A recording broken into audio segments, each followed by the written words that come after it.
¿sí? Entonces, por eso es muy importante cuando nosotros estemos haciendo o antes de empezar un procedimiento o posterior, ver qué concentración de albúmina tiene ese paciente para saber a qué concentración de solución albuminosa vamos a trabajar, ¿sí? Es importante evaluar el estado basal del paciente y definir las soluciones de reposición que va a ser según la patología y según el estado del paciente, las características de la sustancia a remover con respecto a la función y a la difusión, y tener en cuenta que cuando trabajamos sobre anticuerpos, tenemos varios tipos de anticuerpos, principalmente las inmunoglobulinas que nos interesan son dos, que son la IgG y la IgM, ¿sí? Se acordarán, por lo que vieron en inmunohematología, que la IgG es es un anticuerpo que es un monómero, ¿sí? Y la IgM es un pentámero, ¿sí? Es mucho más grande.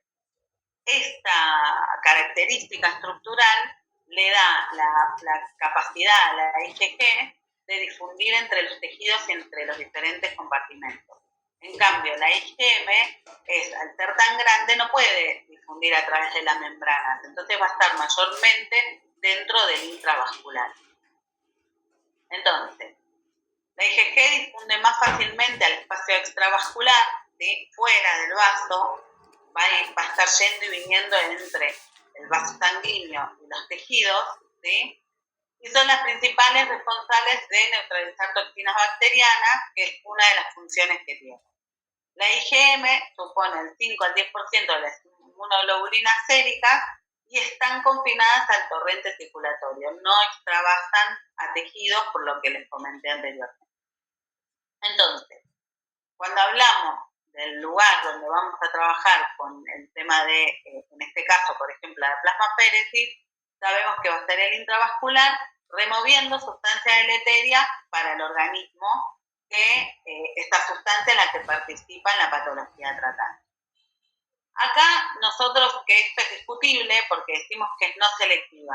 A ver, esto se los explico con detenimiento para que no haya confusión.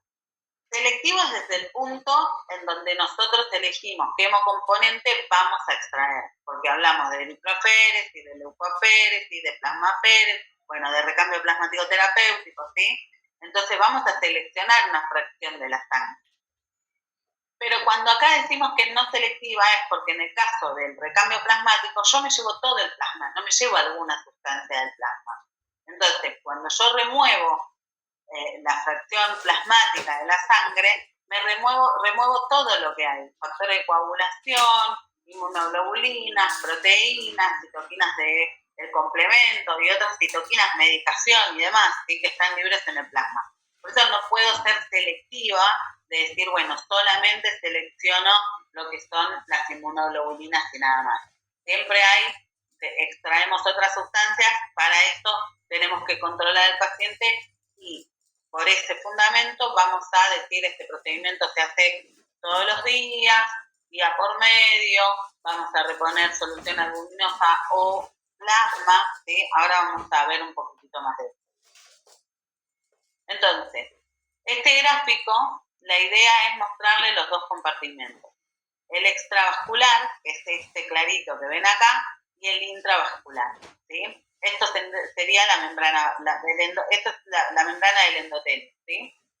Entonces, todo esto que vemos acá son, en este caso, inmunoglobulina G. ¿Por qué? Porque dijimos que puede atravesar las membranas, ¿sí?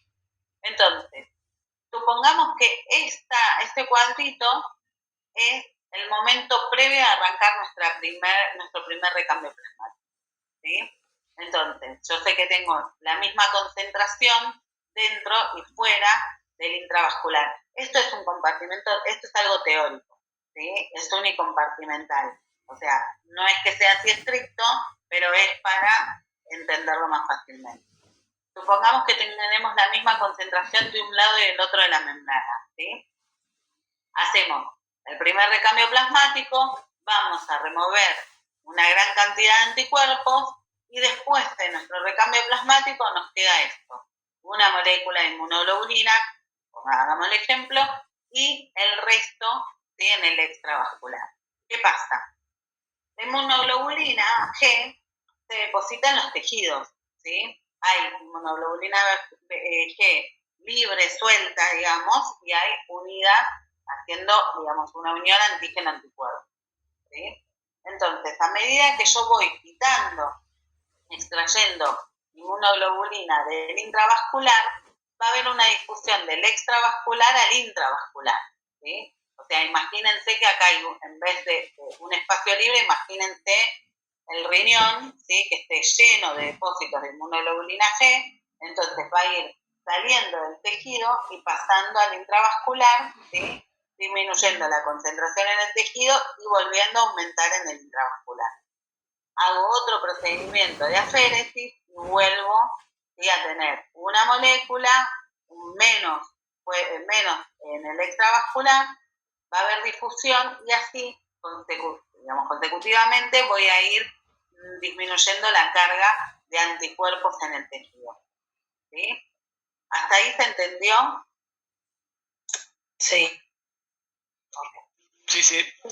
Entonces, por esto que, digamos, por el cuadrito que estábamos viendo, podemos hablar de la eficacia del recambio plasmático terapéutico. ¿Que de qué va a depender?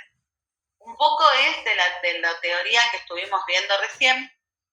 Tenemos que tener en cuenta la característica de ese anticuerpo y dónde está más concentrado, si está en el intra o en el extravascular, la velocidad de síntesis y catabolismo de ese anticuerpo, este modelo multicompartimental que estuvimos viendo recién, ¿sí?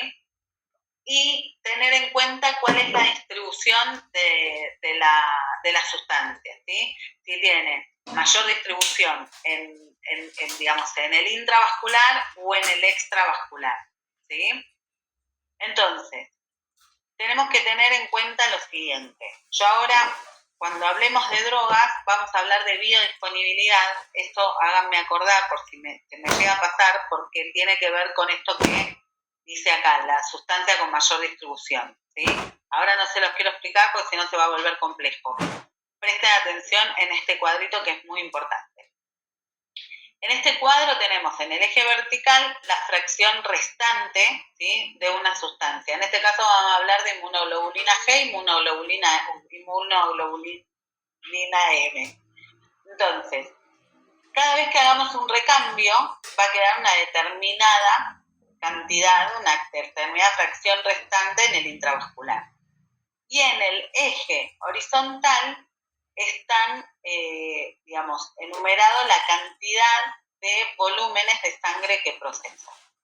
El volumen de sangre que proceso quiere decir es el volumen de sangre del paciente que va a pasar por el procesador y que yo voy a ir separando, ¿sí?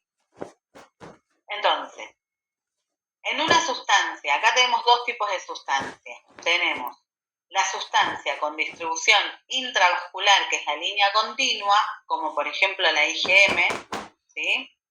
Y la que tiene mayor distribución en el extravascular, que es la IgG, ¿sí? Que es esta la que difunde. ¿Estamos? Entonces, cuando yo procese un volumen sanguíneo, ¿sí? Voy a disminuir una determinada cantidad y me va a quedar una fracción restante del 40%. O sea, extraje un 60% de esta sustancia. Cuando yo proceso dos volemias, ¿sí? Dos volúmenes sanguíneos, están por ahí porque de repente no escuché más nada, no escuché ningún ruido más. Sí. Perfecto. Cuando voy a procesar dos volúmenes sanguíneos, en la sustancia, digamos, en este caso en la IgM, supuestamente yo voy a extraer casi un 80% de la sustancia, ¿sí? ¿Hasta ahí vamos? Sí. Perfecto. Sí. Si proceso 3 volemias, ya la diferencia entre lo que yo extraigo entre procesar 2 y 3 volemias ya no es tanta, ¿sí? Entonces, lo que sí va a haber acá, va a haber mucho más riesgo de aparición de reacciones adversas, por ejemplo, asociada al citrato, que es el anticoagulante que nosotros usamos para que la sangre no se coagule en el sistema. En el caso de la IgG, ¿sí?, de las sustancias que tienen mayor distribución en el extravascular, te dice de que cuando vos procesás una volemia, nos quedamos con un 60%, o sea, extraemos el 40%, nos queda un 60% de esa sustancia. Si proceso 2 volemias, nos quedan más o menos el 40%. Y me pasa lo mismo, entre 2 y 3 volemias ya no hay tanta diferencia, ¿sí? Y me aumenta el riesgo de apariciones de reacciones adversas con, por ejemplo, el citrato. Esa es una de las cosas que nos puede pasar. Entonces, ¿a qué voy? A que no se procesan exagerados volúmenes sanguíneos. ¿Por qué? Porque cuanto más procesás, llega un momento en donde no podés extraer tanta sustancia y el riesgo de la toxicidad por citrato es mayor, el riesgo de la extracción de la disminución de los factores de coagulación, por ejemplo, en el recambio plasmático también es mayor, porque yo, acuérdense que les dije, extraigo plasma con todo lo que está en el plasma, factores de coagulación, proteínas, inmunoglobulinas, que hay otras inmunoglobulinas también que están libres en el plasma y tienen su función y también las extraigo.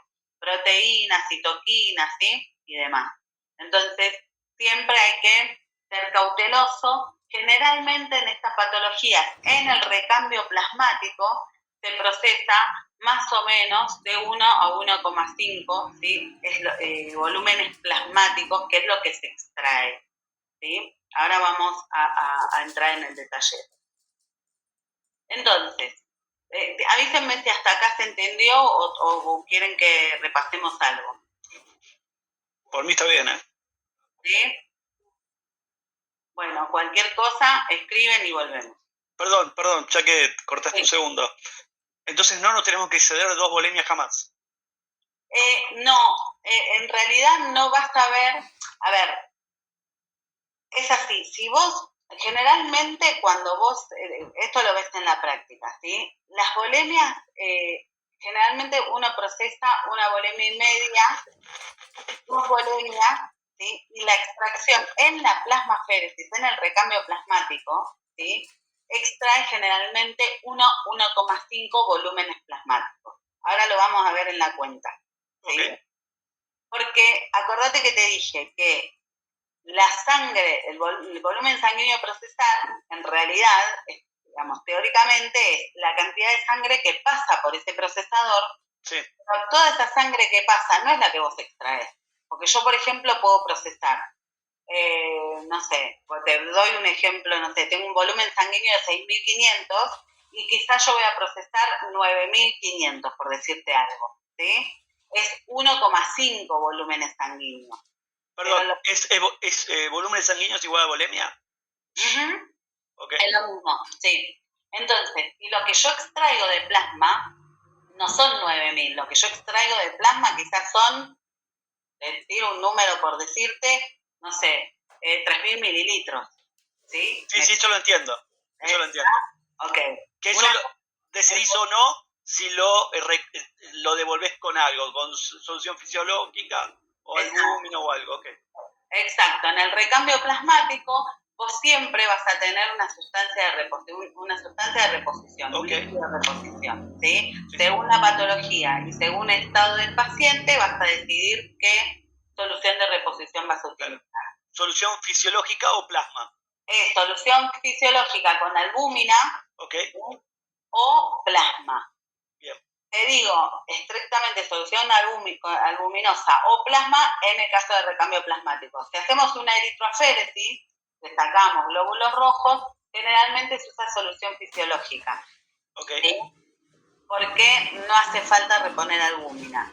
Ahora, en la drepanocitosis, que hacemos un intercambio eritrocitario, o sea, saco glóbulos rojos patológicos y ingreso glóbulos rojos normales, mi solución de reposición son los glóbulos rojos de un donante. Ok. ¿Sí? Perfecto, gracias. ¿Está ahí? No, está bien.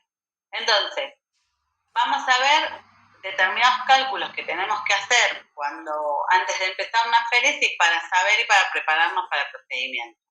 Yo acá le puse el ejemplo, la cuenta del volumen sanguíneo total, la estandarizo así para que hagamos Las mismas cuentas, en el caso del hombre es peso por el coeficiente que es 70 y en el caso de mujeres peso por 65, ¿sí?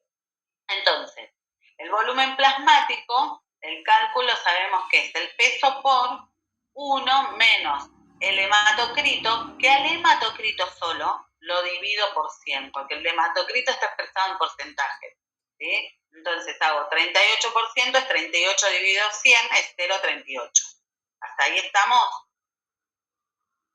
Sí, sí. Sí. Entonces, ahora lo van a entender acá. Yo digo, tengo una mujer de 70 kilos con un hematocrito de 38%, ¿sí? Entonces dijimos que hacemos el peso 70 por 65 me da un volumen sanguíneo total de 4.550 mililitros, ¿sí? Tengo que calcular el volumen plasmático. Entonces hago 4.550 mililitros por 0,62. ¿De dónde salió este 0,62? Dijimos que tiene 38% de hematocrito, ¿sí? Entonces hago 38 dividido 100, 0,38. 1 menos 0,38 es 0,62, ¿sí? ¿Está ahí? Sí. Bueno, entonces yo lo que hice el volumen sanguíneo total por 0,62. Y voy a aprovechar y voy a corregir acá. Bueno, no lo puedo corregir. Acá en vez de peso tiene que decir volumen sanguíneo total. ¿Sí? Ay, no, se me fue. Acá.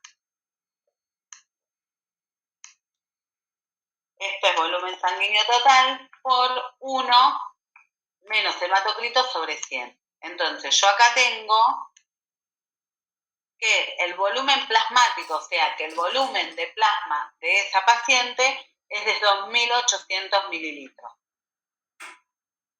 ¿Está bien hasta ahí? Sí, sí, perfecto. Sí. Bueno, entonces, vamos con el varón. Varón de 70 kilos, dijimos, el varón es el peso por 70, con un hematocrito 43%, nos dio 4.900 mililitros de volemia, ¿sí? El volumen plasmático, entonces hacemos 4.900 por 0,57, que en realidad que el 0,57 salió del 1 menos 0,43, ¿sí? De acá, por el volumen sanguíneo total, me da también 2.800 mililitros. Entonces, yo sé que estos dos pacientes, el volumen de plasma es de 2.800 mililitros.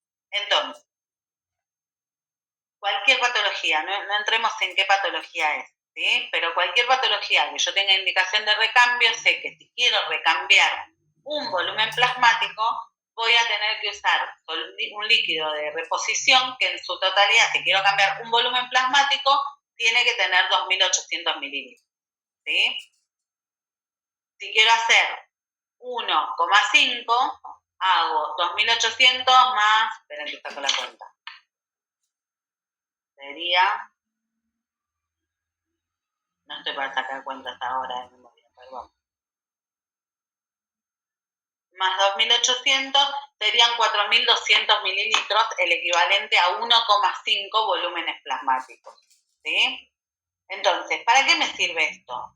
Porque si yo, por ejemplo, tengo que preparar albúmina, ¿sí? Primero de que sé el volumen que tengo que recambiar. Segundo, de que tengo que preparar mi solución de reposición.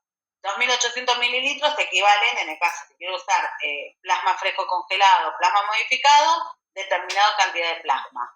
Haré un promedio, 2.800 dividido 200 más o menos, que es lo que tiene un plasma, ¿sí? Más menos. O si quiero usar solución albuminosa, digamos, para armar albúmina al 5%, la albúmina viene como albúmina al 20%, ¿sí? Para llevarla al 5% hay que diluirla. Y para diluirla a un frasco de albúmina al 20% se le agregan 150 mililitros de solución fisiológica. Entonces, para saber cuántas albúminas tengo que usar, también tendría que hacer 2.800 dividido 200, ¿sí? Entonces ahí me va a dar la cantidad de frascos de albúmina que voy a utilizar. ¿Hasta ahí entendieron? Sí. Ok. Entonces, hablamos de remoción en el caso del recambio plasmático terapéutico, hablamos de remoción de unos, de reposición, de aporte de ADAMTS13 en el caso de la PTT, que yo acá les estoy mostrando una foto de lo que es la extracción del plasma, ¿sí? Pero bueno, la púrpura trombocitopénica trombótica es una patología que es una de las emergencias hematológicas en donde, como ya lo dice su nombre, aparece una púrpura trombocitopénica, petequia, ¿sí? Por disminución de la concentración de plaquetas, y trombótica porque aparecen trombos. Esto se da porque hay un déficit o anticuerpos frente a un factor que es el ADAMTS13, que es el que cliva, digamos, una metaloproteína, digamos, un multímero de von Willebrand, que es el que evita que se formen trombos en el vaso como muchos acúmulos de plaquetas, ¿sí? Entonces, en esta patología, lo que pasa con el calibre del vaso, frente a tanto acúmulo de plaquetas, se va disminuyendo el calibre del vaso, entonces cuando el glóbulo rojo pasa por un lugar, digamos, que tiene un pequeño calibre, pasa y se desnuda, digamos, entonces pierde parte de su membrana, y cuando vemos en el frotis glóbulos rojos, vemos unos glóbulos rojos característicos, se llaman esquistocitos, que es uno de, digamos, de los signos que hay en el frotis de sangre periférica, que con la clínica asociada con otros parámetros aumentados y disminuidos, nos cierran como el diagnóstico de púrpura trombocitopénica trombótica y de PTT. Entonces, es una de las emergencias hematológicas y tiene indicación de recambio plasmático terapéutico, y la indicación también es la reposición con plasma fresco o plasma modificado. ¿Por qué? Porque lo que nosotros vamos a aportar es ADAMTS13, ¿sí? Ya sea porque hay déficit o porque hay anticuerpos anti-ADAMTS13 que hace que ese ADAMTS13 esté presente pero no cumpla la función que tenga que cumplir, ¿sí?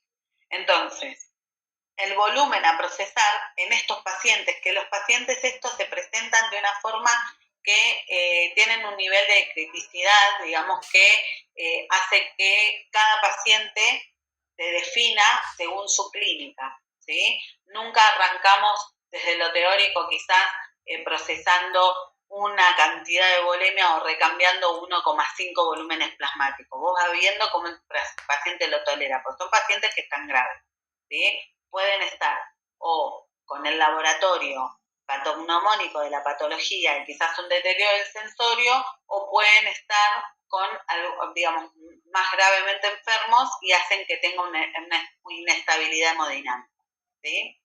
Entonces, con estos pacientes, los procedimientos se hacen a diario hasta lograr un recuento de, por ejemplo, de plaquetas cercano a 100.000, un aumento, que se vaya viendo el aumento del hematocrito, que vaya disminuyendo la LDH, que suele estar aumentada en estos pacientes, que desaparezcan los esquistocitos, que son estos glóbulos rojos que les dije que estaban rotos, entre comillas, en el frotis. ¿Qué más?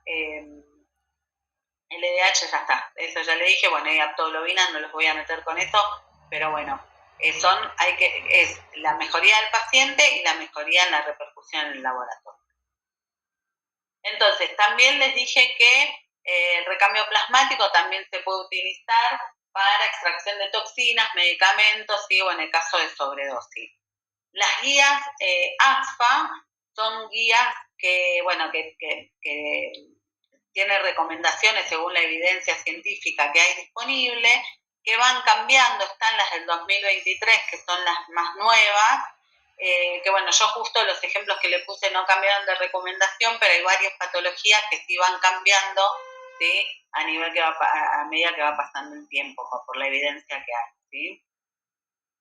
Esto era lo que le decía en la sepsis, que hay una tormenta de citoquinas. Tormenta de citoquinas se le dice cuando hay una liberación excesiva de citoquinas. Entonces, lo que uno hace es, por medio del recambio plasmático, eliminar los mediadores proinflamatorios que hacen que haya vasodilatación, inestabilidad hemodinámica, por un mecanismo paradojal que hay hipoperfusión en los tejidos, ¿sí? Y uno con el recambio plasmático y aportando plasma de donante, hace un aporte de factores antiinflamatorios, de inmunoglobulinas, de anticoagulantes naturales, así como también de Adams 13, para revertir procesos patológicos. Entonces, acá les puse un ejemplo como para que lo hagamos un poquitito dinámico, ¿sí? Entonces, recibimos una interconsulta y lo que generalmente trato de hacer, porque yo la guía no me la sé de memoria, ¿sí? Hay algunas patologías que son como reiterativas, la indicación, entonces quizás te vas acordando, pero lo primero que hago es consultar a las guías a ver qué recomiendan. Las guías te dicen desde la fisiopatología de la enfermedad hasta el fundamento del por qué nosotros tenemos que hacer aféresis, qué otros tratamientos hay, qué nivel de recomendación, si la aféresis está recomendada como primera línea, como coadyuvante, ¿sí? Como segunda línea. Y después también lo que te dice es la recomendación de cuánto volumen plasmático hay que extraer, qué solución de reposición hay que utilizar y qué solución de reposición, qué volúmenes a procesar y cuál es la frecuencia para hacer el procedimiento. Acá le puse un par de ejemplos, ¿sí? Falla hepática aguda, PTT, una enfermedad inflamatoria, digamos, una enfermedad desmielinizante inflamatoria, la crioglobulinemia, ¿sí? Entonces, ¿qué vamos a hacer primero? La evaluación del paciente. Y les voy a hacer una aclaración acá. Quizás yo todo lo que le diga acá suena como más de una evaluación médica. La evaluación que yo les digo acá la pueden hacer ustedes, la puedo hacer yo, o sea, no importa si son técnicos o médicos, ¿sí? No les voy a decir en la evaluación cardíaca que sepan leer un electrocardiograma, pero sí que sepan cuáles son los parámetros normales, ¿sí? Cuál es una frecuencia cardíaca normal, y no les digo que sepan, no sé, identificar una fibrilación auricular, pero por lo menos familiarícense con un trazado normal del electrocardiograma. Sencillo, fácil, ¿sí? Que ustedes puedan identificar cuando algo no está bien. Independientemente de que ustedes tengan al médico al lado, ¿sí? Está bueno tener pautas de alarma y decir, saber que si un paciente está con una frecuencia cardíaca de 120, no está bien, ¿sí? Si el electrocardiograma no es regular, si todos los dibujitos no son regulares, eso no está bien, ¿sí? Más que nada para que tengan la pauta de alarma. El estado neurológico es el estado de conciencia. ¿Por qué? Porque el paciente lúcido es más fácil. Uno va preguntando cómo va, tenés molestia en las encías, tenés, no sé, te pica la nariz, lo ves estornudar. Esas son reacciones leves, ¿sí? De la intoxicación por citrato. O te dice, me parece que estoy viendo nublado, qué sé yo, que son signos de hipotensión. Con el paciente consciente es más fácil, ¿sí? Entonces, evaluar el estado de conciencia, la función hepática y renal, entiendo que lo va a ver el médico, los factores de riesgo, si hay síntomas asociados, la estabilidad hemodinámica, ¿sí? Y efectos adversos que pueden aparecer, y tener en cuenta el consentimiento informado y otras posibilidades terapéuticas, que eso también es tarea de responsabilidad del médico, porque uno tiene que discutir qué otras posibilidades terapéuticas hay. Por esto que les comentaba, a veces la aféresis es la indicación grado 1, en donde es una indicación de primera línea, a veces va como coadyuvante, que quiere decir que no va sola, va ayudando a otro tratamiento, ¿sí? A veces va como segunda línea, después de que un tratamiento no funcionó, quizás funciona menos de lo esperado, se puede indicar la aféresis, ¿sí? Después, ¿qué más? Bueno, entonces ya hablamos de la edad del paciente, ¿sí? El peso del paciente es importante, el volumen sanguíneo ya lo vimos, y tenemos que tener en cuenta algo que nos aparece acá, que no lo habíamos nombrado antes, que es el volumen extracorpóreo procesado. Bueno, acá nos vamos a detener un poquitito más. Los procesadores pueden ser de flujo continuo o discontinuo. ¿Qué quiere decir?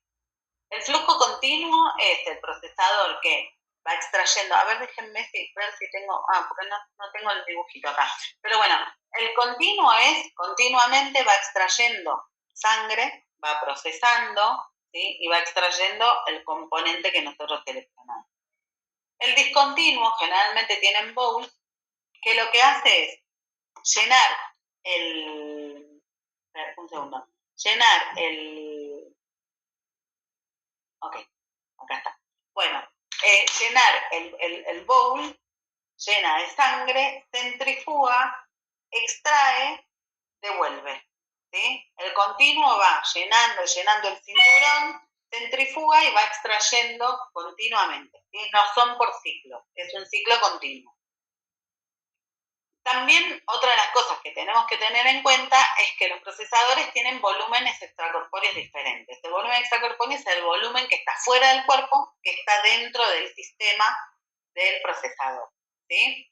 Entonces, acá les puse diferentes máquinas, ya la Cove Spectra y la Comtech ya casi están fuera de circulación. Yo la verdad que no sé dónde, la Comtech hace un montón que no veo, Cove Spectra ya casi no hay. Y después tenemos estas dos, que es Emonetic y Spectra Optia, que son de procesadores que hay en el mercado, digo. Y miren esto, cuando digo Emonetic, por ejemplo, hay un bowl que tiene 225 mililitros. Que ese bowl, el volumen extracorpóreo depende del hematocrito que tenga el paciente. Por ejemplo, si tengo un paciente con un hematocrito del 38%, el volumen extracorpóreo es de 480 mililitros. En cambio, si tiene un hematocrito mayor, el volumen extracorpóreo es menor, es de 360 mililitros. Y esto tiene que ver porque el bowl es una campana que cuando se va llenando, imagínense que tiene un sensor en donde los glóbulos rojos van subiendo y para, ¿sí? Entonces, si el hematocrito es menor, los glóbulos rojos van a ir como, por así decirlo, si siguen mi mano, ¿sí?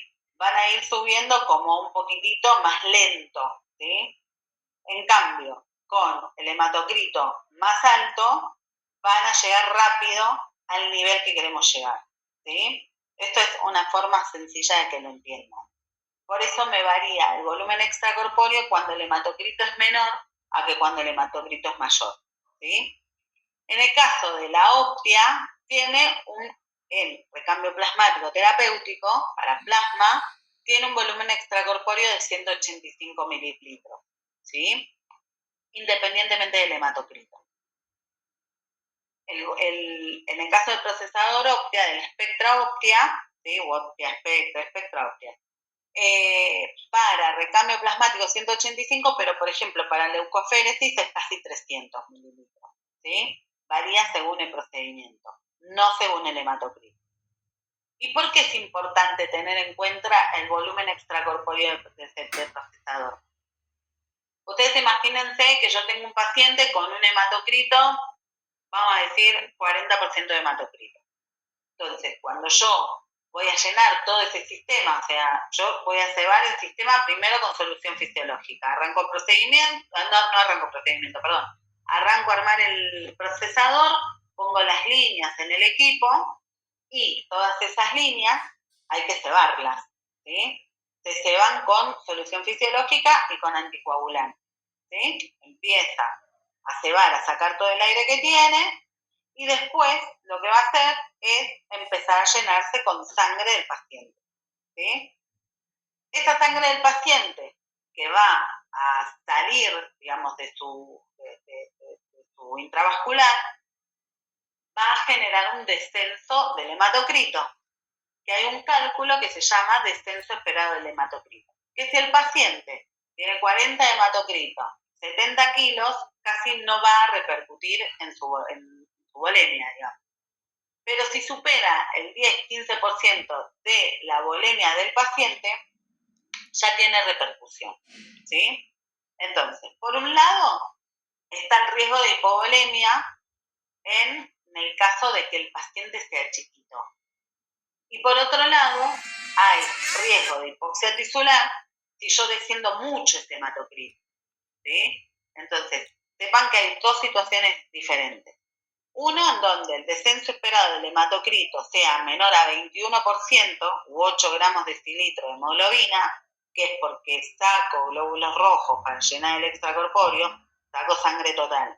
Para llenar el extracorpóreo, mi hematocrito, luego de este cebado de la máquina, desciende a menos de 21% u 8 gramos de decilitro de hemoglobina, y por otro lado, en donde mis 180 mililitros de volumen extracorpóreo, por ejemplo, en el caso de la optia, representan más del 15% de la bulimia de mi paciente. Eso pasa en pacientes pediátricos, por ejemplo.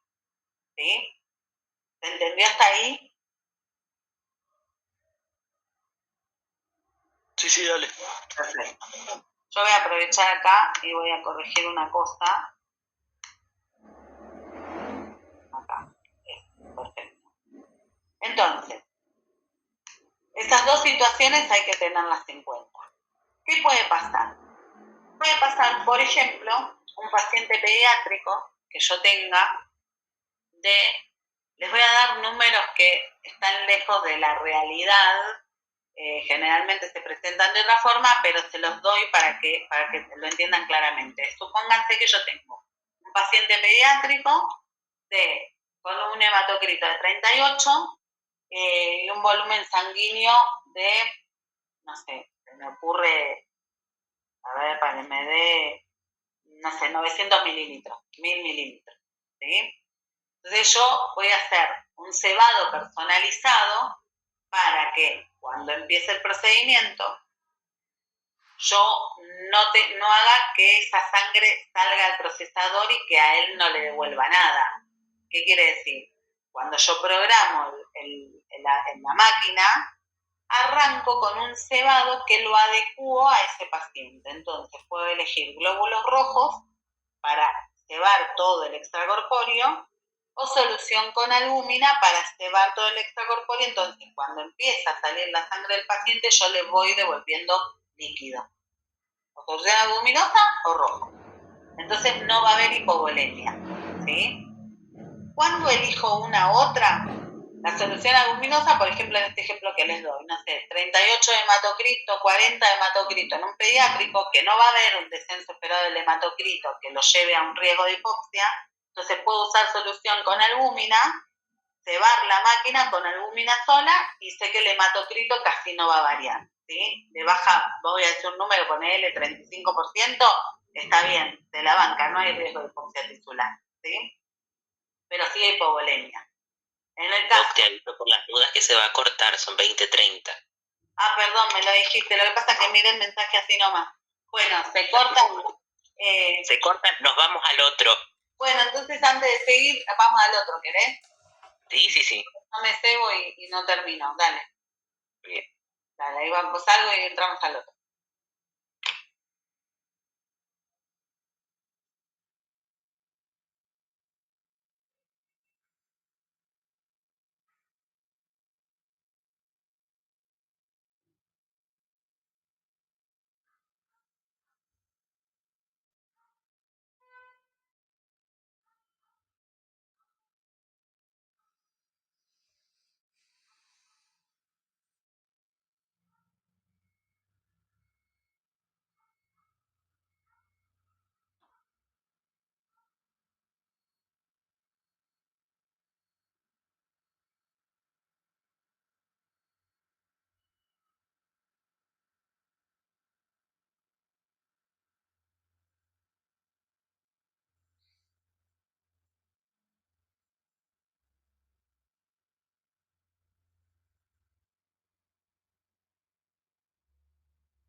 No sé cuántos éramos antes, no miré.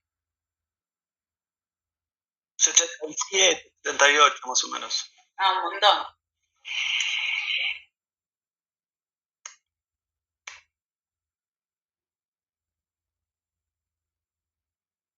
Aprovecho a preguntar. Sí. Entonces lo importante de esto es el cálculo de la volemia para programar el equipo y después la decisión si vos podés esperar. En el caso de un adulto no habría problema porque si él tiene un buen hematocrito le mandás solución fisiológica con albúmina, pero en el caso del pediátrico tenés que ser cuidadoso. Claro, el concepto es este, mirá, voy a ir más general y hacemos el repaso. Yo tengo, primero calcular el volumen sanguíneo total, porque es un número básico que tenés que tener para saber de ahí cuál es el volumen plasmático y cuánto volumen plasmático vas a procesar en función de decir, bueno, proceso o extraigo un volumen plasmático, 1,5, 1,2, lo que sea. ¿Sí? Sí. ¿Estamos? Sí, entonces, sí. Ese es un cálculo básico para vos ya saber. En función de tu volumen plasmático, vos vas a decir, te voy a dar números redondos para hacer sencilla la cuenta. ¿Sí? Sí. Pero si digo, no sé, tengo 1000 mililitros de volumen plasmático, si quiero extraer un volumen plasmático, extraigo 1000, si quiero hacer 1,5, extraigo 1500. Bien, correcto. Tengo que usar solución de reposición, ¿sí? En 1000, suponiendo que el plasma fresco tiene 200 mililitros, digo, bueno, si quiero reponer 1000 mililitros de plasma, descongelo 5 plasmas, ¿sí? Claro. Si quiero hacer solución de albúmina al 5%, uso 5 albúminas, ¿sí? Claro. Hago 1000 dividido 200, sería una albúmina, 50 centímetros cúbicos de albúmina y 150 de fisio. ¿Sí? Ahí tengo 200 mililitros. Eso para que más o menos tengas una cuenta para preparar los líquidos de sustitución. Ahora, con respecto al cebado personalizado, en adultos, ¿sí? Cebado personalizado, estamos haciendo como un esquema. Sí, sí. ¿Cuál es la indicación? Hipovolemia, por un lado, sí, el volumen extracorpóreo del procesador, que habíamos dicho, 180 como mínimo si usamos Optia. Si usamos discontinuo, tenemos más o menos 300. Entre paréntesis, casi nadie usa procesadores de flujo discontinuo para hacer recambio plasmático. ¿Sí? Okay. Se usan más para obtener plaquetas por aféresis de donantes. ¿Sí? Se pueden usar, pero te hago esa aclaración. Entonces, cebado personalizado. Por un lado, sí, el volumen extracorpóreo supera el 10-15% de la volemia del paciente. Eso es riesgo de hipovolemia, tengo que hacer un cebado personalizado. ¿Está? Sí. Lo puedo hacer con rojos, con glóbulos rojos, o lo puedo hacer con albúmina. Sí. Por el otro lado, cuando tengo otra indicación de cebado personalizado, es si el descenso esperado del hematocrito, que es el descenso del hematocrito luego de llenar todo el circuito del procesador, tiende a menos de 21% de hematocrito o de 8 gramos decilitros de hemoglobina. Correcto. ¿Ah? Entonces, ahí yo voy a cebar la máquina con rojo. ¿Sí? Perfecto, clarísimo. Es indicación de rojo, no de albúmina. Perfecto. Puede pasar de que yo tenga el paciente con riesgo de hipovolemia, si hago el cebado, pero con un hematocrito alto, ¿sí? Por ejemplo, un pediátrico con 40% de hematocrito, que digo, bueno, lo puedo cebar con albúmina porque no voy a querer transfundirlo, porque quiero no correr el riesgo de transfundirlo con rojo, y utilizo un cebado con albúmina al 5% y evito la hipovolemia. Claro, perfecto. ¿Vamos? ¿Está ahí? Gracias. No, de nada. Entonces, ahora tengo que encontrar la clase acá. Ah, no, espera, tengo que compartir.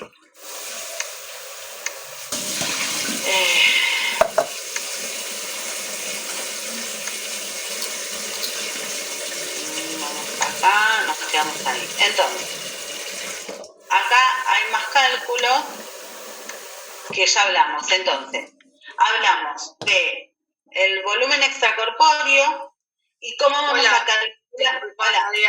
Se muestra el Sergiano, abriste. Justo se ve el libro y Muramato. Ah, qué tonta. Si quieren después se los paso. Espera, ¿por qué se abrió? Si yo estoy... porque, espera. Ya sé. Esperen un chiquitín, que tengo que... Espera. ¿Ahí qué se ve? No, nada. ¿No se ve nada? Espera que no salí de la charla. Ahí no se ve nada, no estoy compartiendo nada, ¿no? Listo. Entonces, quiero compartir pantalla completa, porque es más fácil ahí. Compartir. Me estoy poniendo vieja, chicos. Ahí está. Bueno, ahí ya lo voy logrando. Bueno, ahí está. Entonces, ahora que ya entendimos lo teórico, ¿sí? Hipovolemia, hipoxia tisular por el descenso del hematocrito, vamos a los cálculos. Entonces, ¿cómo sé cuánto supera, cuál es el cálculo para ver cuánto representa mi volumen extracorpóreo? Entonces hago el volumen extracorpóreo de cada separador, que lo encuentran en la especificación del que lo genera, ¿cómo se dice? Del comerciante, del que lo hace. No me sale el nombre, hay una palabra que no me sale. Hago entonces el volumen extracorpóreo del separador por 100 dividido la volemia total, ¿sí? Eso me va a dar el porcentaje de lo que representa de mi volemia, ¿sí? Y para hacer el descenso esperado del hematocrito, hago volemia, volumen sanguíneo total, por hematocrito, dividido mi volumen sanguíneo total más el volumen extracorpóreo. Acá me da el descenso esperado del hematocrito, ¿sí? Te los dejo un segundo para que lo... ¿En qué me lo da? ¿En porcentaje? Le dan porcentaje. Creo que ahora les puse un ejemplo, ¿verdad? Vamos a ver, no tengo el ejemplo acá. Sí, esto te lo va a dar en porcentaje.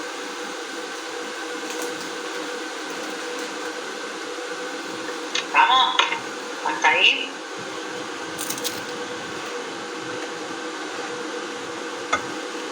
Bueno, entonces, ¿qué vamos a solicitar? ¿Qué es lo que vamos a chequear antes de arrancar los procedimientos?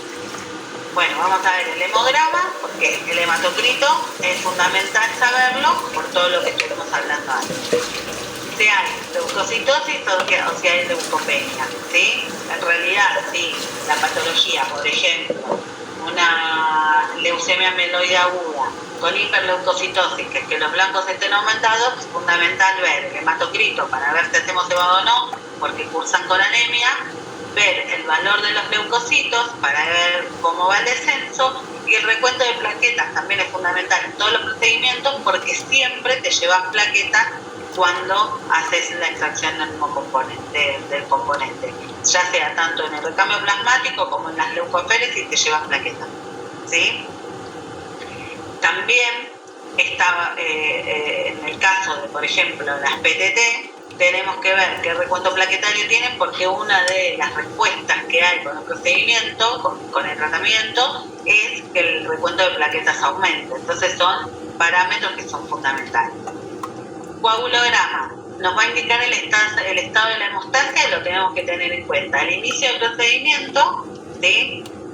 Al inicio del procedimiento y del plan de tratamiento con aféresis, y cada vez que arranquemos el siguiente procedimiento. ¿Por qué? Porque, como dijimos, por ejemplo, en el recambio plasmático también me llevo factores de coagulación. Hepatograma para ver la función hepática, ¿sí? El fibrinógeno, ¿sí? Que tiene una síntesis, dependiendo de la funcionalidad hepática, vamos a tener una concentración de fibrinógeno, y eso es importante porque es una macromolécula que nosotros también nos llevamos con los procedimientos. Las proteínas totales, que lo que más nos importa es la albúmina, para decidir si vamos a reponer o no. ¿Qué tenemos que tener en consideración si reponemos su albúmina? Dos situaciones. Si el paciente tiene ingesta oral, pues probablemente tenga una buena concentración de albúmina, y si el paciente pierde proteínas por riñón, probablemente tenga albúmina disminuida, ¿sí? Entonces son dos situaciones que tenemos que tener en cuenta. Bueno, después la función renal y el ionograma. Importante el ionograma, el calcio iónico, ¿sí? ¿Por qué? Por el anticoagulante. Acuérdense que la CD es quelante de calcio. ¿Qué quiere decir? Se une al calcio para que no se active la cascada de coagulación, entonces genera una disminución en la biodisponibilidad de calcio, ¿sí? Eso genera determinadas alteraciones que son importantes tenerlas en cuenta. Y todo paciente con una disminución de calcio iónico hay que tener en cuenta o hay que tratar de reponer ese calcio previo a iniciar el procedimiento. Eso sería lo ideal. También podemos aportar calcio, que eso es de indicación médica, durante el procedimiento. Pero bueno, sepan que antes de arrancar los procedimientos es de buena práctica ver el calcio iónico del paciente. Entonces, esto no se preocupen porque lo vamos a pasar, no tiene mucho sentido verlo, la función del sodio, potasio y calcio. Sí, sepan que el calcio participa en el proceso de coagulación promoviendo la activación de factores de coagulación K-dependiente y que cuando yo bloqueo ese calcio, que es la función de la CD, hago que no se active esta cascada de coagulación, justamente para mantener anticoagulado la sangre en todo el sistema, ¿sí? Entonces, hablamos de volúmenes de recambio, ¿sí? Generalmente el volumen de recambio que nosotros manejamos es de 1 a 1,5 equivalentes plasmáticos. El profesional a cargo es el que define, hacemos 1, 1,5, eso tiene que ver mucho con el estado del paciente, ¿sí? Y generalmente reponemos albúmina. Generalmente en casi todos los procedimientos, hay muy pocos que no, generalmente va albúmina. Con respecto al gluconato de calcio, el gluconato de calcio es una de las sustancias que se utiliza para reponer el calcio iónico, ¿sí?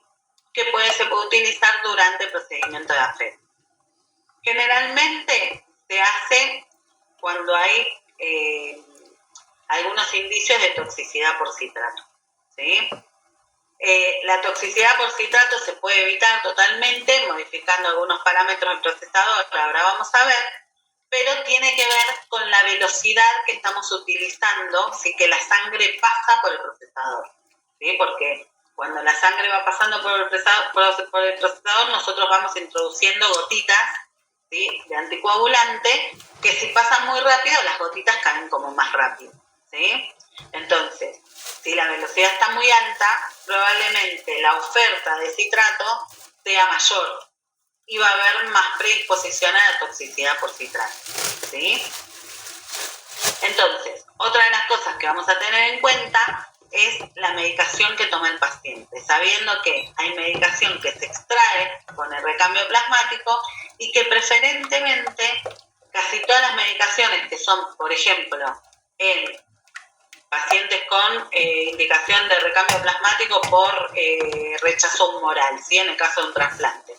Toman inmunosupresores, toman inmunomoduladores y demás, que es preferente, o sea, se prefiere que esa medicación se administre posterior al recambio plasmático porque si no nosotros la removemos con el procedimiento, ¿sí? Entonces, esto no se lo estudien, no hace falta. Esto yo se lo paso porque no hace falta, pero tengan en cuenta que las drogas con mayor concentración en plasma, ¿sí? Y mayor remoción de mismo, o sea, si están en mayor concentración en plasma, va a haber mayor remoción. Entonces, en este caso, administremos o hablen con el profesional o con quien está a cargo de corroboren que la medicación se pase después del procedimiento, ¿sí? Hablamos de la alteración en la hemostasia. Y este cuadrito, los que les muestra, acá hay varios, digamos, hay diferentes sustancias que participan, en el caso de factores de coagulación, el fibrinógeno, que participan en la hemostasia, y después tenemos inmunoglobulinas, enzimas hepáticas, bilirrubinas, complementos y plaquetas, ¿sí? En donde cuando hacemos un procedimiento, este es el valor que disminuye teniendo en cuenta, digamos, comparado al nivel basal. Por ejemplo, en los factores de coagulación disminuyen un 25-50% comparado al nivel basal, desde que arrancamos el procedimiento. Y se recupera a las 48 horas el 80, el 100% de lo que disminuyó. ¿Qué quiere decir? Si disminuye un 50%, a los 48 horas yo voy a recuperar el 80, el 100% de este valor. ¿Sí? ¿Está? Voy a recuperar el 80% de mi 50% que disminuyó. El fibrinógeno disminuye un 63% y recupera a las 48 horas el 65%. ¿Sí?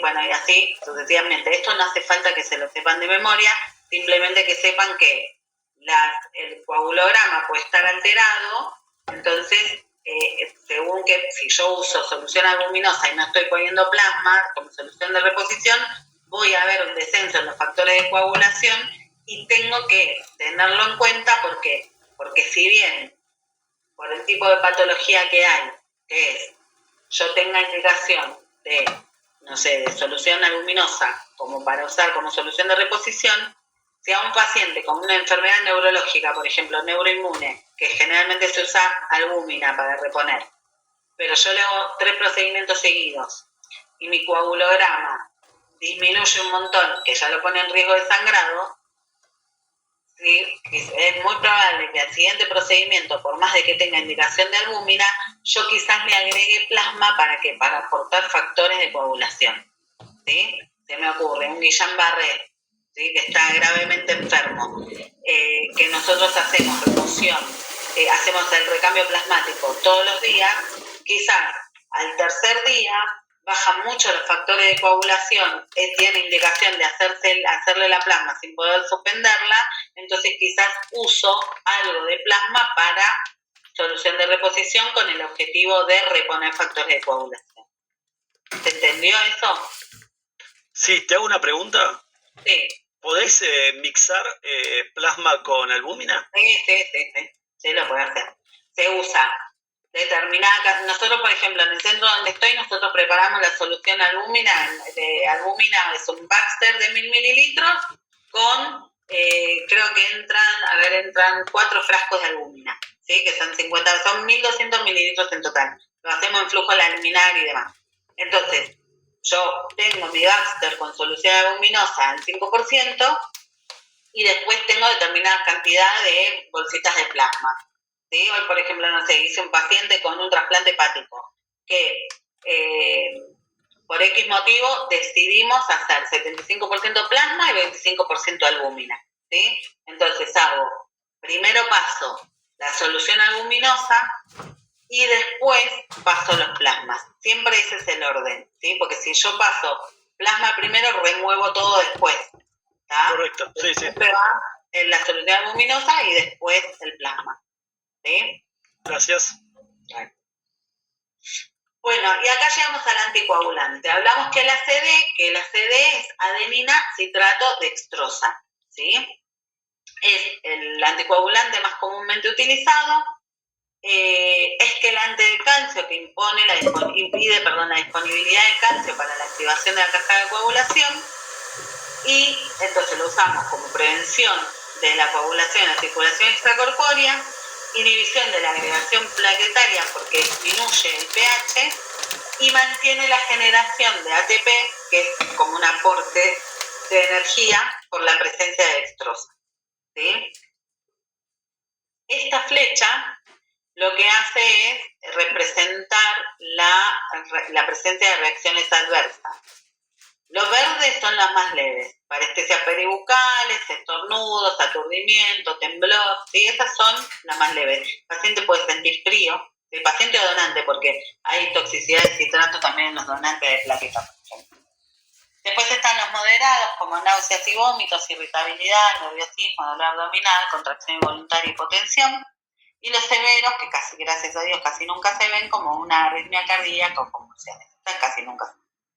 ¿Sí? Las moderadas tampoco. Salvo náusea, vómito puede haber, hipotensión puede pasar, pero no suelen verse. Entonces, las reacciones adversas. Nosotros tenemos un rango de seguridad de tasa de infusión de ACD. La tasa de infusión es la cantidad de ACD que le pasa al paciente, ¿sí? Y esta tasa de infusión, el rango de seguridad es de 0,8 a 1,2 mililitros kilo minuto. ¿sí? Ese rango de seguridad de 0,8 a 1,2 nos asegura o nos da mayor seguridad de evitar la aparición de reacciones adversas. Por otro lado, está el concepto de lo que es la proporción de ACD, que es la relación, la proporción que manejo entre sangre entera y anticoagulante. ¿Se acuerdan que yo les dije que a medida que va pasando sangre, yo voy poniendo gotitas de ACD? Bueno, esa es una proporción. 9 gotas de sangre y una gota de ACD es una proporción 10-1. En realidad es proporción 10. ¿Sí? 9 gotas de ACD, 9 gotas de sangre y una gota de ACD. Una proporción de 16 son 15 gotas de sangre y una gota de ACD. Una proporción de 5 son 4 gotas de sangre y una de ACD. Entonces la pregunta es, yo digo, ¿subo o bajo la proporción? Si yo tengo una determinada situación que hace que yo tenga que bajar la proporción de ACD, que tenga que hacer que el ACD, corrijo, olvídense que tenga que bajar la proporción, digo, tengo que hacer que pase menos ACD, ¿sí? ¿Qué hago? ¿Subo o bajo la proporción? Antes que me contesten, les vuelvo a recordar que dije, una proporción de 20, por ejemplo, son 19 gotas de sangre y una de ACD. Una proporción de 10 son 9 gotas de sangre y una de ACD. Entonces, si yo quiero que haya menos ACD, ¿qué hago? ¿Subo la proporción o la bajo? Subí la proporción. Subo la proporción, ¿sí? Paso de 10 a 20, ¿está? Entonces, está perfecto. Esa es una de las cosas que voy a hacer. Y ahora se me trabó la presentación. Ahí está. Otra opción que puedo usar, ¿sí? Es agregarle heparina a mi ACD, ¿sí? Esto se puede usar cuando tenemos que procesar grandes volúmenes sanguíneos, como por ejemplo en una colecta de células progenitoras hematopoyéticas. Cuando vos haces colecta CPH, procesas hay mucha sangre que pasa por el procesador. Entonces, para evitar la reacción adversa, vos le pones un poco de heparina, ¿sí? Que ahora es 1,6 mililitros porque cambió la presentación del ACD, le pones los 750 mililitros de ACD más 1,6 mililitros de heparina y haces que vos puedas manejar la proporción, la puedas llevar a 20-25, ¿sí? Porque vas a pasar, ¿sí? Vamos a 25, 24 gotas de sangre y una gota de ACD con heparina, ¿sí? Porque si yo no tuviese heparina, trabajar una proporción de 25 es casi nada de ACD, probablemente se coagule el sistema, ¿tá? Entonces, agregar heparina a la solución de ACD hace que nosotros podamos trabajar una proporción mayor. Es una alternativa en pacientes pediátricos, ¿sí? Que tienen poca volemia, que probablemente proceses, si haces CPH vas a procesar muchas volemias, pero en el paciente pediátrico es representativa la cantidad de acidez que pasa en tan poco volumen, ¿sí? Entonces, a veces en pediátricos agregás heparina y subís la proporción. También puede ser en intolerantes al ACD, ¿sí? O en el procesamiento de grandes volemias. Entonces, esto es más o menos lo que le dije. Y ahora vamos a el tema de qué vamos a modificar si me aparece una reacción adversa.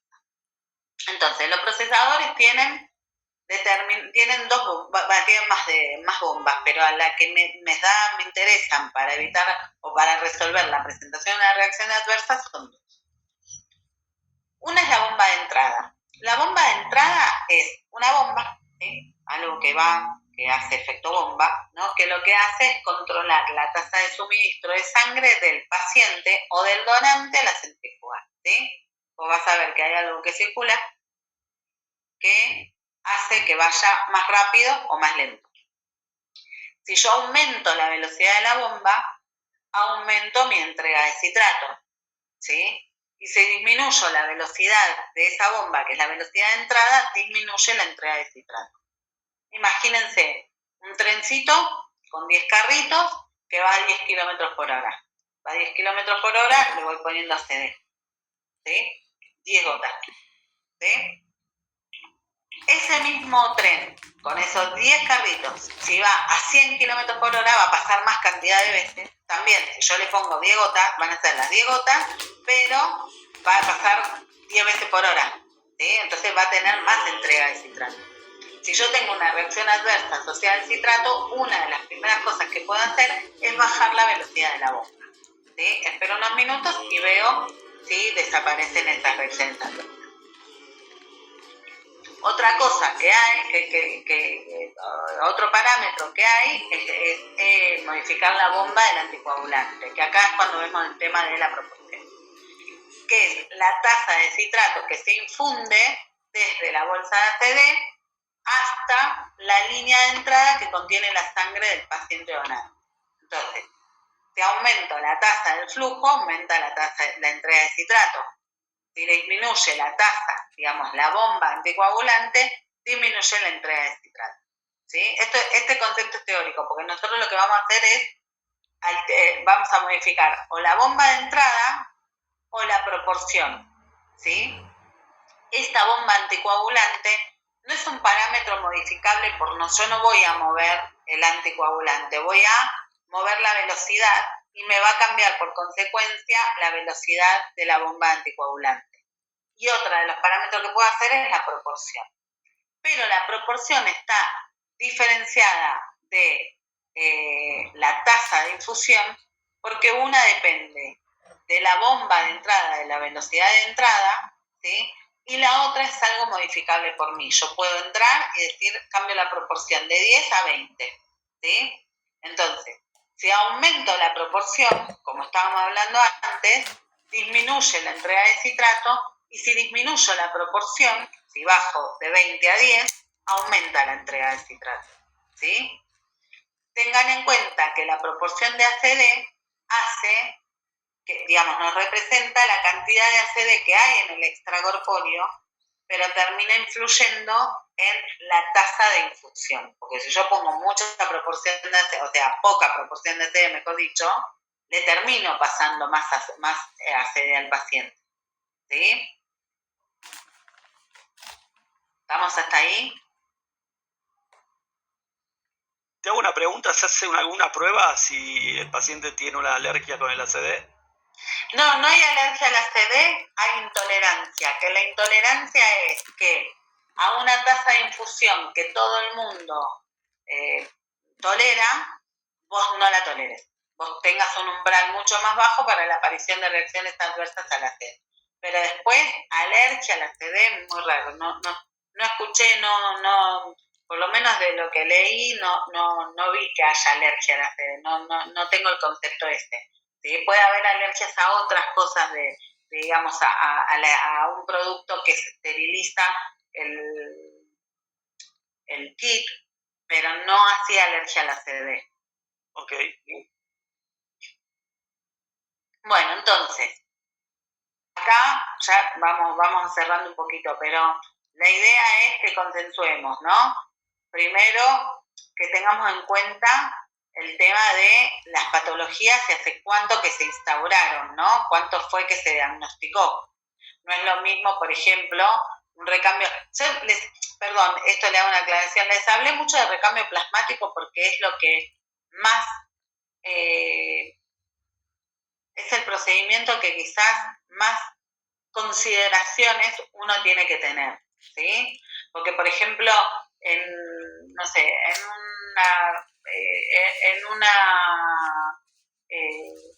una eritroaféresis terapéutica, ¿sí? Porque, no sé, tenemos que descender el hematocrito porque hay una hemocromatosis, que hay un aumento de ferritina, ¿sí?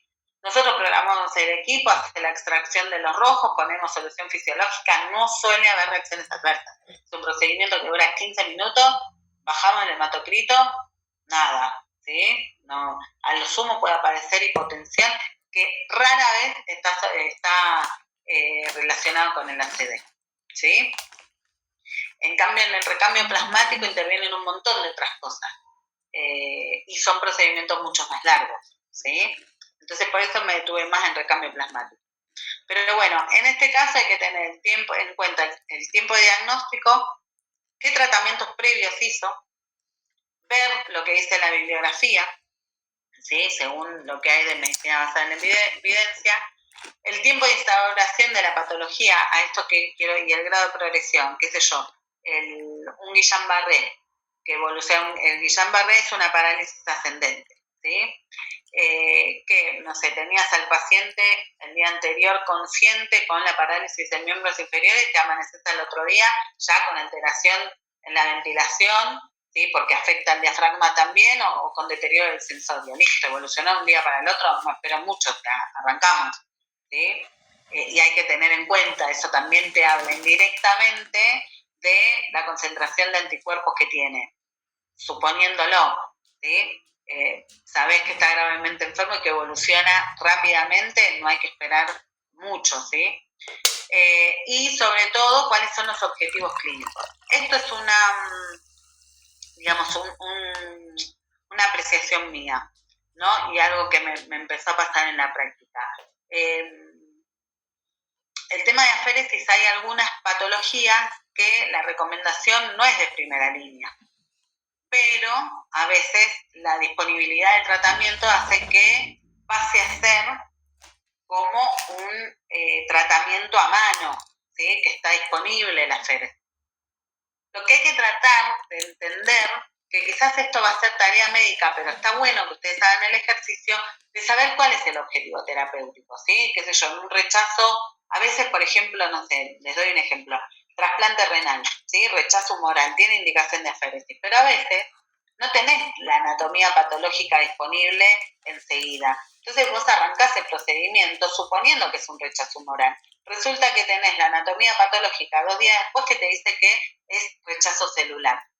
El rechazo celular, que es otro tipo de rechazo, ¿sí? de un tejido de órgano sólido, no tiene indicación de aféresis, pero uno la arrancó porque no va a esperar tener la anatomía patológica para decir, arranco o no arranco, ¿sí? Pero es importante decir, bueno, listo, tengo un rechazo celular, bueno, no seguimos con aféresis, porque lo que hago es que aparezcan las reacciones, las consecuencias de hacer el recambio plasmático, ¿sí? Disminución de los factores de coagulación, me llevo proteína, inmunoglobulinas y demás. Entonces, es importante tener como claro, poder consensuar el objetivo terapéutico, ¿sí? Bueno, voy a seguir un chiquitín acá. Hacemos este cortito, va a haber 2 ejemplos, pero hagamos ¿sí? Para ejercitar un poquitito. Paciente femenina con diagnóstico de PTT, que es una anemia hemolítica microangiopática, trombocitopenia, generalmente con afectación neurológica. La afectación neurológica, les aclaro que puede ser desde veo un poco mal, me duele la cabeza, hasta deterioro sensorio, ¿sí? Debido a la deficiencia de una proteasa ADAMTS13 que desciende el factor de von Willebrand, en la mayoría de los casos por anticuerpos específicos. ¿Cuál es el objetivo del tratamiento? La remoción de multímeros del factor de von Willebrand, remoción de anticuerpos y aporte de ADAMTS13, ¿sí? Entonces, estas son las indicaciones, que es un poco lo que le dije, categoría 1, 2, 3 y 4, ¿sí? Si es primera línea, si es segunda línea, si es un tratamiento, en el caso de la categoría 3, el rol óptimo del tratamiento con aféresis no está establecido, entonces uno individualiza a los pacientes y dice si le hago o no le hago, y el 4, en la categoría 4 es donde vieron que la aféresis terapéutica es ineficaz o inclusive perjudica al paciente. Y las recomendaciones por el grado de evidencia tiene que ver si son recomendaciones fuertes o débiles, ¿sí? Esto tiene que ver con la calidad metodológica en la evidencia, ¿sí? Entonces, en la PTT hasta el día de hoy sigue siendo una recomendación grado 1A, categoría 1, ¿sí? Entonces, ¿qué vamos a hacer previo inicial? Vamos a ver, dijimos, condición de paciente. Lugar de internación y monitoreo, generalmente está en terapia intensiva, pero siempre tener monitor y demás cuando hacemos un recambio plasmático. El laboratorio completo, que esto yo se los dije, que incluye el calcio iónico, la función renal y hepática y el fibrinógeno, ¿sí? Cuando digo función hepática va incluido el coagulograma. La inmunomatología, ¿sí? El grupo ABO, DAI y PCD, y les aclaro PCD porque en las PTT, esto es dato, no hace falta que lo sepan, la PCD es negativa, o sea, para decir PTT, pienso PCD negativa, anemia, trombocitopenia, LDH aumentada, PCD negativa, digo, bueno, es una PTT hasta que se descarte lo contrario con la clínica del paciente también, ¿no? El acceso vascular, siempre tener en cuenta que los accesos vasculares generalmente son accesos venosos centrales, excepto que tengan la indicación de un procedimiento cada tanto, que puede pasar cuando los pacientes con rechazo humoral, ¿sí? Que uno está haciendo o por recurrencia de qué sé yo, un trasplante renal por una glomerulosclerosis focal y segmentaria, que no importa que no entiendan lo que es, ¿no? Le hacemos el trasplante y aparece de nuevo la patología que puede pasar, uno empieza a hacerle el recambio plasmático, después el paciente se va de alta y viene al consultorio a hacerse. Entonces, si lo podés hacer por vía periférica, lo haces por vía periférica, si no, va por acceso venoso central. En el caso de procedimientos que se hagan con el paciente internado en forma reiterativa, se prefiere un acceso venoso central. ¿Sí? Después dijimos volumen del paciente, para sacar nuestro volumen plasmático. Esto no lo vamos a repetir porque ya lo vimos, pero esta paciente tenía un hematocrito de 25, 18.000 plaquetas, calcio iónico normal, todo normal, y te dice 10 histocitos por campo de Frotis, es un número considerable, hicieron diagnóstico de PTT.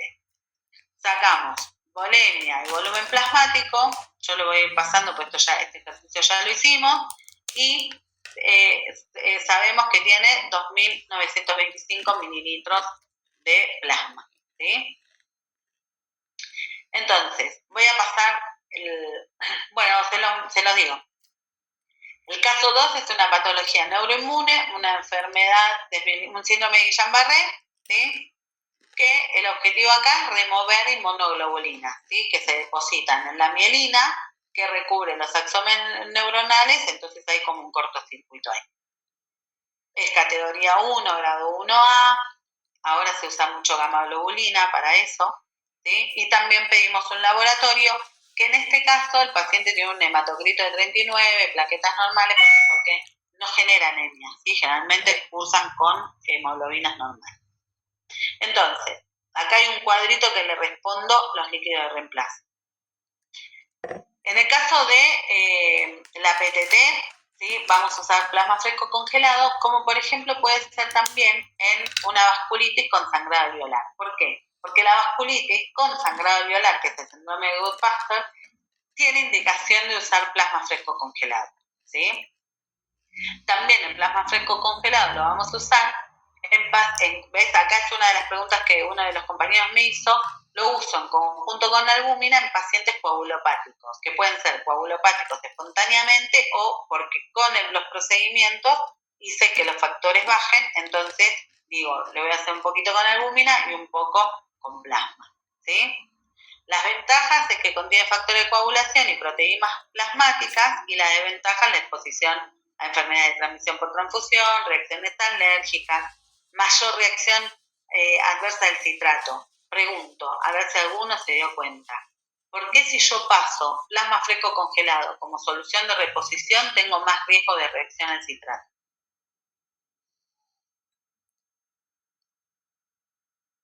Ya de por sí el plasma viene con una parte de citrato.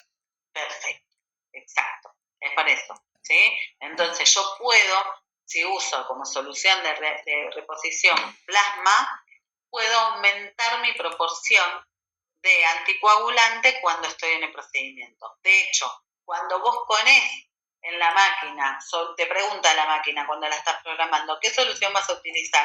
¿Albúmina o plasma? Cuando pones plasma, te baja la velocidad a 45 más o menos y te aumenta la proporción de acero, que es como seguridad, ¿sí? Para mantener mi tasa de infusión entre 0,8 y 1,2. Después te dice fluido de reemplazo, albúmina al 5%, en desórdenes neurológicos como miastenia gravis, encefalitis autoinmune, Guillain-Barré, neuromielitis óptica, ¿sí? En enfermedades renales, ¿sí? También que no cursen con hemorragia alveolar. ¿sí? Rechazo agudo de trasplante, desórdenes autoinmunes. Bueno, una cosa le voy a hacer. En el rechazo agudo de trasplante, esto es dato, ¿sí? No va a ser pregunta de examen ni nada por el estilo. Hay una entidad que es la microangiopatía trombótica que se puede dar en el rechazo de trasplantes y de órganos sólidos, que es una microangiopatía trombótica que ahí podemos usar plasma, ¿sí? Entonces, no es una PTT, pero es una microangiopatía trombótica que también puede cursar con déficit de ANS13, pero generalmente son secundarias, ¿sí? Entonces, es importante que el médico la vea y que decida que usa, si plasma o albúmina. Pero bueno, sepan que si está esa entidad, probablemente usen plasma, ¿sí? Y está dentro de lo que es un rechazo agudo, ¿sí? A ver, ¿qué más? Bajo riesgo, bueno, ¿cuál es la ventaja? Bajo riesgo de reacciones alérgicas, es compatible con todos los grupos sanguíneos, se puede almacenar y tener disponibilidad, no contiene proteínas plasmáticas, desventajas, no contiene proteínas plasmáticas y puede causar hipocalcemia, porque la albúmina también fija calcio, ¿sí? Bueno, solución de reemplazo para cada paciente. En este caso, PTT va con plasma y el Guillain-Barré va con albúmina, ¿sí? Y acá es un poquito lo que les decía, ¿sí? Cuando vamos a calcular cuántos frascos de albúmina vamos a utilizar. Quédense, no vamos a hacer la cuenta de volumen 1 por concentración 1 igual a volumen 2 por concentración 2. Créanme que son 200 mililitros de solución albuminosa, son 150 de fisio y 50 de albúmina, ahí tengo albúmina al 5%, ¿sí? ¿Puedo utilizar albúmina al 4% si el paciente come? Sí, no hay problema. En ese caso van a ser 250 mililitros, 200 de solución fisiológica y 50 de albúmina. Plan terapéutico, en el caso de PTT, las frecuencias diarias, el volumen de recambio va a ser entre 1 y 1,5 equivalente plasmático, y el gluconato de calcio, bueno, queda a elección de cada profesional si lo pone como, digamos, reponiéndolo en el momento que va haciendo el procedimiento, ¿sí? Entonces, vamos a medir el coagulograma en laboratorio, ¿sí? Antes de empezar el recambio. Espérenme un segundito. Entonces, vamos a hacer siempre el laboratorio para ver desde dónde partimos y ver cuál es la respuesta terapéutica, ¿sí? Si llego con un recuento de plaquetas mayor, acá puse 150.000, estaba muy exquisita porque es más de 100, no 150. LDH normal o menor a 450 y resolución de síntomas neurológicos. En el caso de Guillain-Barré, la frecuencia y cantidad no hay un protocolo establecido, pero se recomienda hacer día por medio. Lo del día por medio, esto yo me olvidé, se lo quise, les dije que le iba a decir, me olvidé. ¿Se acuerdan cuando vimos el gráfico del intravascular y el extravascular y cómo iban las inmunoglobulinas? Bueno, en el caso del EGG, como está más presente en el extravascular, hay que hacer un procedimiento y esperar 48 horas para que la inmunoglobulina se vuelva a concentrar en el intravascular. ¿Siempre lo hacemos así? No. Hay veces que los pacientes están severamente comprometidos y uno que le hace 3 procedimientos seguidos y después hace día por medio, ¿sí? Pero más o menos ese es el concepto general. No es tan teórico como lo hacemos, pero podemos hacer 3 seguidos y después continuarlo día por medio. Entonces, esto era un ejemplo de que si tenemos menos albúmina y en vez de tener albúmina al 5% tenemos el 4%, el paciente come y lo hacemos igual, no le vamos a suspender, ¿sí? el procedimiento. Entonces, esto lo paso porque es un poco de lo que les dije verbalmente. Y después, esto es importante. Te dicen que le van a hacer un control post-plasma, ¿sí? Y tienen que tener en cuenta que el control después del procedimiento es importante para controlar el calcio iónico, ¿sí? Lo podemos hacer inmediatamente, Pero si van a controlar los factores de coagulación, es preferible esperar por lo menos 6 horas. ¿sí? Sabiendo que igual hay mucho riesgo de que nos dé alterado, ¿sí? Pero siempre hay que avisar de que va a haber un descenso en los factores de coagulación que se recupera, no ad integrum, pero más del 50% de la pérdida a las 24-48 horas. ¿Para qué? Para evitar la transfusión. Si el paciente no tiene riesgo de sangrado o no está sangrado, no hace falta reponerle factores de coagulación, ¿sí? Pero siempre es importante avisar. Después te dice, realiza un control de laboratorio luego de la tercera sesión, 2 seguidas y 1 día por medio, teniendo un coagulograma normal, pero el fibrinógeno menor a 100. ¿Y qué dicen las guías con respecto a esto? Cuando el fibrinógeno es menor a 100, lo que podemos hacer acá es transfundir crioprecipitados, se puede hacer transfundir crioprecipitados o utilizar plasma como solución de reposición. Sí, dije plasma, no dije creo, ¿sí? Lo que te dicen las guías es, con fibrinógeno menor a 100 vos podés utilizar plasma como solución de reposición, por la cantidad de volumen. También lo que podés hacer, nosotros a veces usamos crío en vez de plasma, o terminás el procedimiento y transfundís crío, ¿sí? Entonces, esto ya lo explicamos, ¿sí? De lo que disminuye los factores de coagulación. Bueno, acá terminamos. No sé si tienen alguna pregunta.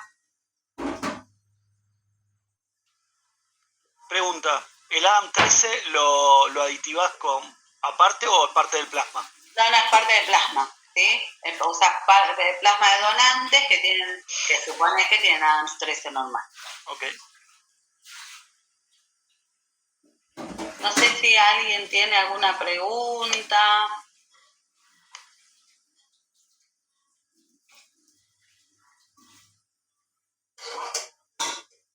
No, por ahora. Después cualquier cosa, si hay preguntas, me pueden pasar a Emma para que me mande. Yo tengo una consulta. Sí. La frecuencia de las plasmaféresis, lo que se toma en cuenta principalmente es la patología del paciente.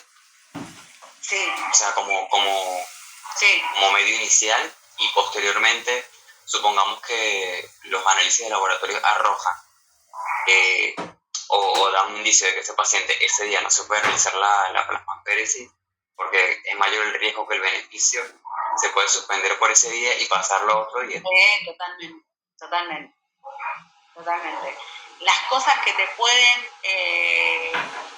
que pueden hacer que difieras, por ejemplo, paciente que intercurre con alguna situación que lo ponga hemodinámicamente inestable, ¿sí?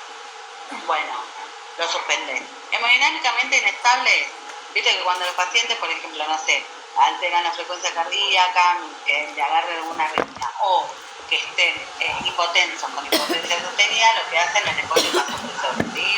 Noradrenalina, por ejemplo, por decirte.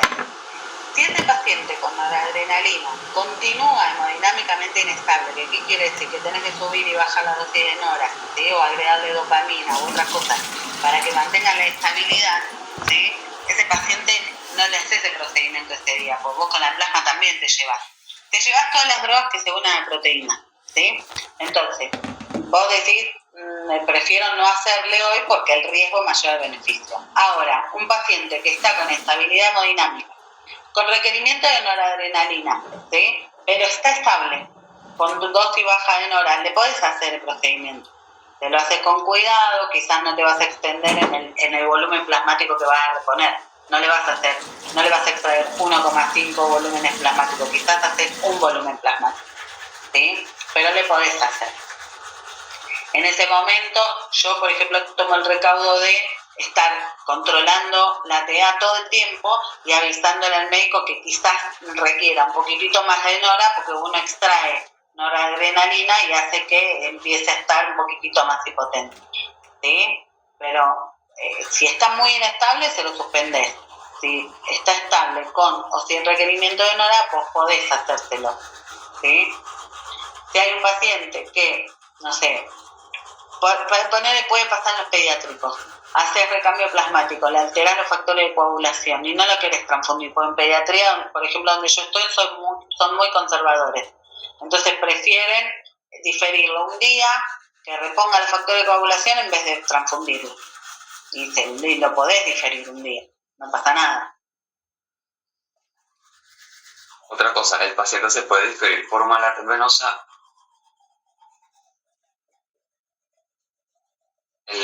La plasmaferesis del paciente. Supongamos que es un paciente que tiene muy mala red venosa o que su estado, el edema que tiene, no permite tomar una vía de gran calibre para hacer el procedimiento. En ese caso se puede diferir el paciente hasta que le tomen un acceso venoso central. Mira, generalmente todas las aféresis, como son muy pocas las excepciones de hacer un procedimiento. Generalmente la aféresis de un procedimiento es un eritro, que la hace por periférica, porque en la hemocromatosis haces un procedimiento por mes, ponele, cuando están con una ferritina muy elevada, ¿sí? Y haces 5 procedimientos, controlas de nuevo, qué sé yo, ferritina de 2000. Haces quizás 5 procedimientos, le vuelven a hacer una ferritina y lo haces uno por mes, ¿sí? Y eso se lo haces por acceso venoso periférico. Pero las plasmas, que generalmente son de A5, ¿sí? Porque son que las guías te recomiendan 5 procedimientos y reevaluar, qué sé yo, generalmente todas van con acceso venoso central, porque no vas a tener, al tercer día ya quizás no tienen los accesos, viste, ya lesionados y no le podés hacer de nuevo el procedimiento por ahí, ¿sí? Pero generalmente todas van con acceso venoso central, nosotros no hacemos con periférico. ¿Se puede hacer? Sí, se puede hacer, pero con la cantidad de procedimientos que le tenés que hacer, generalmente indicamos procedimiento con acceso venoso central. Las leuco, dependiendo cómo esté el paciente, también las puedes hacer con acceso periférico, porque son procedimientos que uno remueve mucha cantidad de blancos. Entonces, de tener, qué sé yo, 300.000 blancos, le haces 2 procedimientos y quizás ya llegó a menos de 100 y cortás el procedimiento. Porque está lo que le extraes con la féresis, más el efecto de la hidroxiurea, ¿sí? Que es un citorreductor. Entonces quizás el descenso de esa cantidad de glóbulos blancos lo haces con 2 procedimientos. Acceso venoso central. No sé si hay alguna otra pregunta.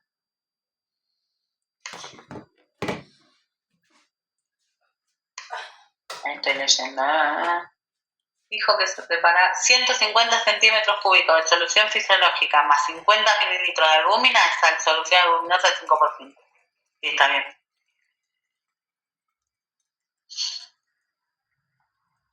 No sé si hay alguna más.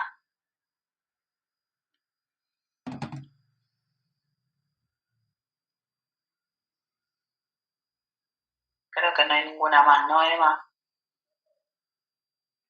Yo sí te quiero preguntar si es las mismas diapositivas de siempre. No las de siempre, ¿no?